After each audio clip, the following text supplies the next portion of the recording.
Yan. Huwag mo kami bastusin dito. You don't have the right, kahit na bilyonaryo ka.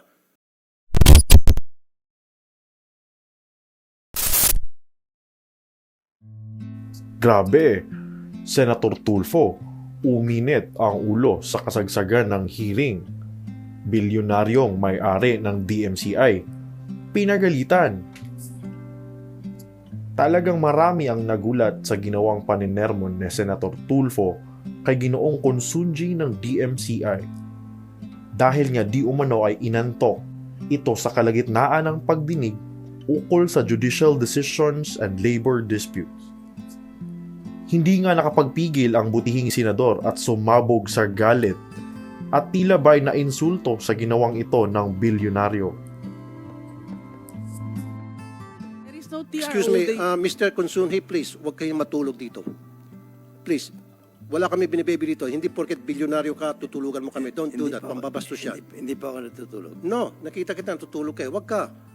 Meron dito mga naapin empleyado na napakatagal na. Tapos ngayon tutulugan mo para kayong naging sarcastic dito. Wag, bastusan yan. Huwag mo kami bastusin dito. You don't have the right. Kahit na bilyonaryo ka, hindi ka exempted. Okay? Magpakatino ka. Gumising ka. Dilat mo mata mo. Go ahead, Attorney Maranan. Thank you, sir. As, Bigyan natin ng coffee. Comsec, bigyan natin ng coffee. Anong gusto niyo? Black or cream? Okay, bigyan. Para magising to. Go ahead, Attorney Maranan. Lalo pang kumulo ang dugo ng senador dahil sa mga paligoy-ligoy na sagot ng mga abogado ng DMCI, kaya naman hindi nakapagpigil ang senador at sinabihang ipapakontempt nito kung sakaling magsisinungaling. yes, sir. Mr. Chair, pwede ba natin ilagay under oath itong mga taga LRA? Tingnan natin tibay nyo. Magsinungaling kayo. Put them under oath, please. Itong dalawa.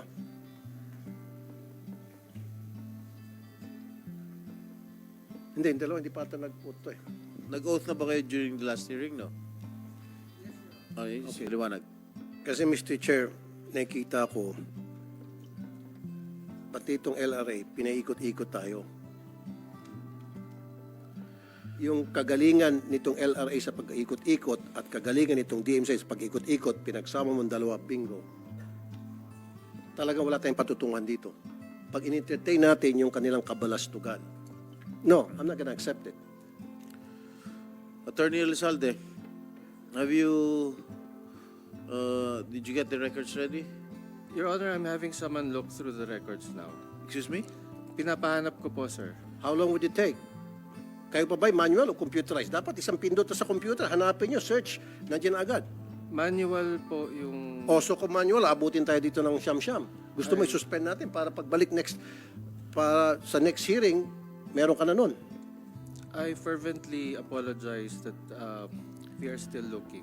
Kaya nga, kung halimbawa, sasabihin mo hindi mahanap-hanap dahil manual pala kayo at kung saan nakalagay na yung dokumentong yon, saan nakabaon, so sa susunod na hearing, may dala ka na.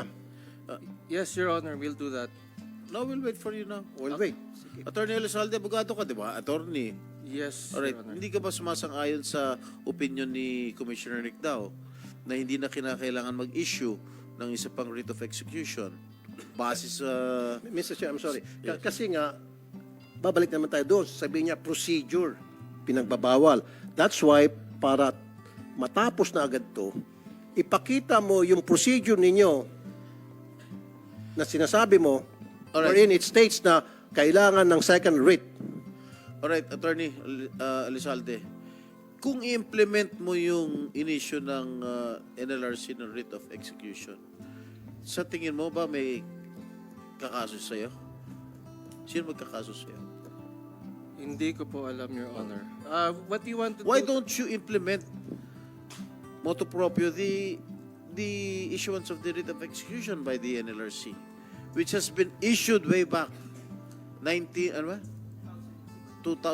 pa, 18 years ago. You did not do anything about it. Mr. Chair, baka babawiin eh. Baka may babawiin ang DMCI sa kanya. Bakit? Were you there already in 2006? I was not a lawyer in 2006, Your Honor. Oh. Anyway, now that pinag-uusapan natin to, bakit hindi nyo gawin? Meron ng Supreme Court decision. Will I be granted, sir, just to check the procedure? I am looking for yung sa procedure. If there is any chance that we can follow what you are saying, we will do so. Certainly. Following up dun sa sinabi ni Mr. Chair. So, meron bang labag sa batas kung sakali man, meron ganung procedure? Kapag sinunod mo yung original writ na inisyu ng LRC and then going back sa decision ng Supreme Court, kapag sinunod mo, nag-motu proprio ka, meron ka bang violation dun sa procedure, ikaw ay makukulong? Your Honor, alamin ko muna. I really need to see the document that we have there first so I can make You should have come here prepared already. You knew that we were going to have a hearing. Last year, during our last hearing, sinabi ko, January 24, mag-hearing tayo. Oh, you're trying to delay the proceedings here. So, ilang minuto na? I think 50 minutes na. Wala pa rin yung procedure. Marami pa mga resource persons na pwede tanungin dito. What's the procedure? Hindi pa po nagre-reply yung tinawagan See? ko sa office. You see, Mr. Chair? Gumamit ka kasi ng procedure. Ngayon, corner kita, nakahong kita. Sige, palusot pa more. Kala mo, malusutan mo kami. Sige. Pag wala ka may pakitang procedure, nagsisinungaling ka, baka I'll hold you in contempt, baka makulong ka sa baba. Because ayaw namin nagsisinungaling dito. Ayaw namin pinaikot-ikot kami rito. Na magsisinungaling ka sa amin, nagsisinungaling kayo sa taong bayan. Kanina pa kayo nagtuturuan, kanina pa kayo nagbubulong-bulungan eh. Isa sa inyo, nagsasabing, ikaw yan. Yung isa, hindi, ikaw yan. So, nasaan yung procedure? You called somebody. Who did you call? Yung records officer po namin. No, Okay. wag mo akong paikutin. Ikaw na mismo nagsabi, it is against your procedure na mag-issue ng second rate. Kaya sabi mo, meron yun, nasa libro nyo yun. Sinabi mo kanina. Okay, kaya sabi ko, tawagan mo yung tao mo para ipakita sa amin, in black and white, yung procedure na binabanggit mo.